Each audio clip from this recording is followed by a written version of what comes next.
Josh Claman. I'm the Chief Business Officer of Stratasys Incorporated.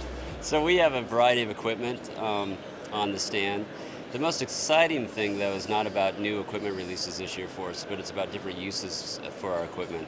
There's a trend, and you see it when you walk around the show, but there's a trend of using equipment for rapid prototyping, which is the kind of the more traditional use of additive manufacturing technology. But now it's moving to production engineering, so jigs, fixtures, production parts. And then gradually, you see a lot of our customers talking to us about end-use parts. So using the same technology with some advanced materials to create end-use parts. And you see that primarily in aerospace, a little bit in auto, et cetera. We have a pretty broad selection of technologies and solutions. The one thing that we should keep in mind that's sort of new this year is a consulting practice. So we bought a consulting company. They're the leader in manufacturing, the sort of the thought leader in the world in manufacturing.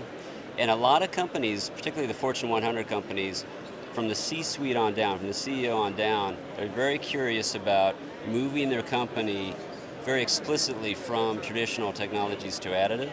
And so we can now help them do that with a kind of a defined methodology. So I think it's no longer, I think I want to try additive manufacturing, I want to try prototyping, and I'll buy a box. Now customers are thinking about it more holistically and saying, this has to fit into my strategy, it has to fit into my processes. So I think it is showing that. Opal uses us for production engineering, so jigs and fixtures, like a lot of other automobile manufacturers actually, but the press release today is pretty exciting because they've seen a 90% cost reduction by using additive technology, our technology, to create their jigs and fixtures.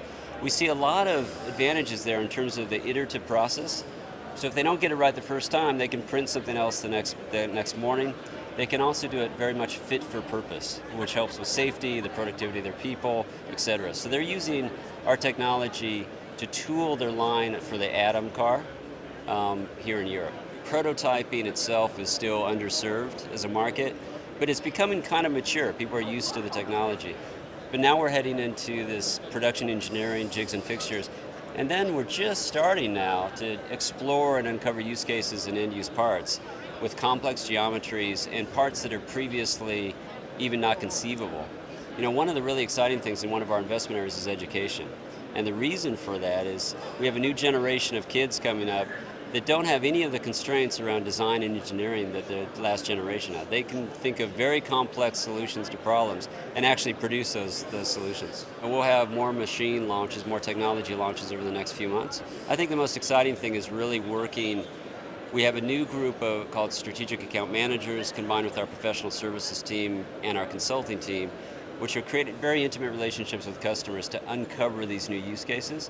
And our customers are demanding more and more of this because it's less about the technology and more about that application of the technology. So there's a whole surround around just the materials and the machine itself.